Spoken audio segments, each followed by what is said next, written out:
ఇక దేశవ్యాప్తంగా చాలా రాష్ట్రాల్లో ప్రభుత్వాలు పానీపూరిని బ్యాన్ చేసేందుకు చర్యలు చేపడుతున్నాయి. పానీపూరి తయారీలో, విక్రయించడంలో ఫుడ్ సేఫ్టీ నిబంధనలు పాటించడం లేదు. టేస్ట్ కోసం నిషేధిత పదార్థాలు కలుపుతున్నారు. పానీపూరి తింటే చిన్నారుల్లో చాలా సమస్యలు ఏర్పడుతున్నట్లు గుర్తించారు. రోగ నిరోధక శక్తి తక్కువగా ఉండడం వల్ల త్వరగా అనారోగ్యానికి గురవుతున్నారని greater Hyderabad food controller Balaji Raju చెబుతున్నారు. ఇంకా ఏమన్నారో మా ప్రతినిధి రామ్ ప్రసాద్ అందిస్తారు.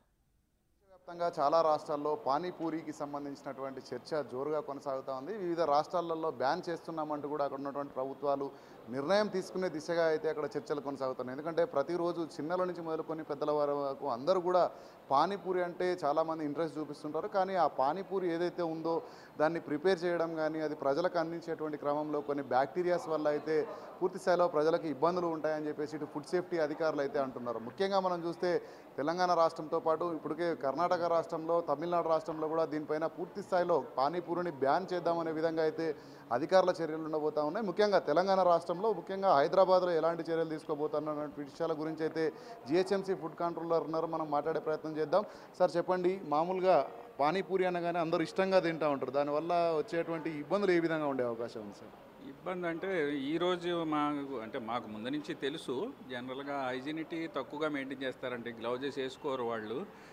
హోల్సమ్ వాటర్ ఆ లిక్విడ్ ఉంటుంది కదా, పూరి లాంటిది ఉంటుంది, దాంట్లో లిక్విడ్ వేసిది వాళ్ళ చేతులు కలిపిది, అందులో వేసి పుదీనా కొంచెం కలర్ కలుపుతారని. ప్లస్ వీటిలో కొంచెం ర్యాండమ్ సర్వే జరిగింది కొన్ని రాష్ట్రాల్లో. అందులోనేమో ఏంటంటే ఈకోలై, స్టేప్లోకోకస్, బ్యాసిల్లై ఇలాంటి బ్యాక్టీరియాస్ ఉన్నట్టుగా తేలింది. దాన్ని దృష్టిలో పెట్టుకుని ఈరోజు మేము కమిషనర్ ఫుడ్ సేఫ్టీ వారి దగ్గర పర్మిషన్ తీసుకుని రేపటి నుంచి ఒక స్పెషల్గా దాని మీద దృష్టి పెట్టి in the interest of public health సెపరేట్గా ఒక సర్వే చేస్తే కొంచెం టైం పడుతుందండి. ఎందుకంటే ఇది బ్యాక్టీరియాలజికల్, కెమికల్ రెండు శాంపుల్స్ స్టెరైల్ బాటిల్స్లో శాంపుల్ తీయాలి. ఆ లిక్విడ్ కానీ వాళ్ళు వాడే ఇంకా పుదీనా చట్నీలు కానీ వాడే మన పొటాటో కొన్ని ఇంగ్రీడియంట్స్ చేస్తారు. అన్నిటిని పరిశీలించవలసిన పరిస్థితి ఉన్నది. అన్నిటిని సెపరేట్గా chemical test separate, bacteriological test separate తేల్చి ఒక ర్యాండమ్గా అన్ని ఏరియాలు సిటీలో చేసి తెలంగాణలో కూడా అంటే మాకు జిహెచ్ఎంసీ లిమిట్ వరకు సంబంధం కాబట్టి మేము జిహెచ్ఎంసీ లిమిట్ అంతా కూడా స్టడీ చేసి ర్యాండమ్గా ఒక 50-100 స్టాంపులు తీద్దామని ప్లానింగ్లో ఉన్నాం. అది పర్మిషన్ తీసుకుని in the interest of public health ఏమేమి జాగ్రత్తలు తీసుకోవాలో పబ్లిక్ తెలియపరుస్తాం. సార్, మనం ఇప్పటికే చూస్తున్నాం రాష్ట్రంలో చాలా వరకు హోటల్స్ కానీ ఇటు హాస్టల్స్ కానీ చాలా రకాలైనటువంటి దాడులు నిర్వహిస్తూ కూడా అక్కడ ఉన్నటువంటి ఫుడ్ క్వాలిటీ కూడా మీరు ఇప్పటికే నమూనాలు సేకరించడం జరిగింది. ముఖ్యంగా మనం చూస్తే ఈ పానీపూరికి సంబంధించి ఎలాంటి ఫిర్యాదులు ఏమైనా వచ్చినాయా? ఎలాంటి చర్యలు తీసుకునే అవకాశం ఉంటుంది భవిష్యత్తులో?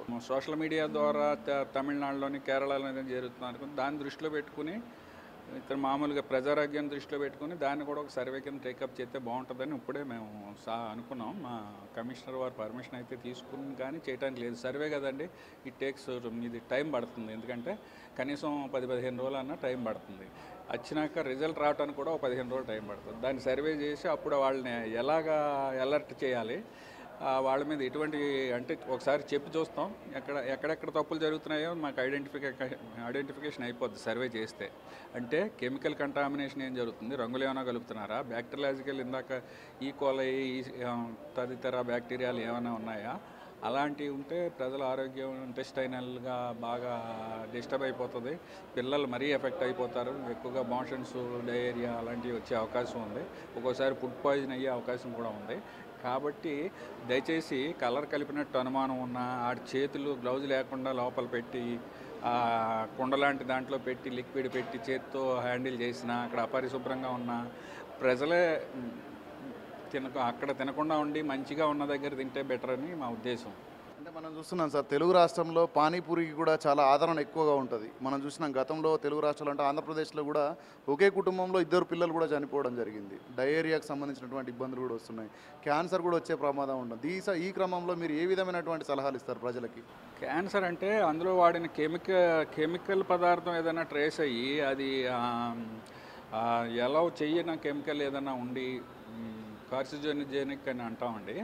అటువంటి కెమికల్ ఏదైనా కలిపితే మాత్రం లాంగ్ రన్లో క్యాన్సర్ వచ్చే అవకాశం ఉంది. మామూలుగా బ్యాక్టీరియాలజికల్ కంటామినేషన్ ఉంటే మాత్రం ఇమీడియట్ ఎఫెక్ట్ ఉంటుంది. ఇంటెస్టైనల్గా మోషన్స్ అవటం, ఇది అవటం. ఈ అంచేత పిల్లలు చాలా జాగ్రత్తగా ఉండాలి ముందు. పెద్దవాళ్ళకి కొంచెం ఇమ్యూనిటీ పవర్ ఉంటుంది పిల్లలు, అందుకనే చాలా రిప్యూటెడ్ షాప్స్ లేకపోతే బాగున్న దగ్గర అవన్నీ పరిశీలించుకుని తింటే బెటర్. వీటి మీద ఒక సర్వే అయితే మాత్రం చేయడానికి ప్లాన్ చేస్తున్నాం. చేసి మీ ద్వారా మళ్ళీ పబ్లిక్ చెప్తాం. సాధ్యమైనంత వరకు అయితే తల్లిదండ్రులందరూ కూడా పిల్లలు పానీపూరి తినకుండా ఉండేందుకే చూడాలి. ఎందుకంటే అక్కడ నిర్వహించేటువంటి ప్రక్రియ ఏదైతే ఉంటుందో పానీపూరి ఇచ్చే సమయంలో అక్కడ వాళ్ళు కావాల్సినటువంటి ఫుడ్ సేఫ్టీకి సంబంధించిన మెజర్స్ కూడా ఏం పాటించారు. కాబట్టి అందరూ కూడా జాగ్రత్తగా ఉండి పానీపూరి వల్ల ఎలాంటి ఇబ్బందులు జరగకుండా అయితే ప్రజలు ముందస్తుగా జాగ్రత్తలు పాటించాలని అయితే మనకు జిహెచ్ఎంసీ ఫుడ్ కంట్రోలర్ బాలాజీరాజు గారు చెప్పడం జరిగింది. కెమెరామెన్ కృష్ణతో రామ్ ప్రసాద్, బిగ్ టీవీ, హైదరాబాద్.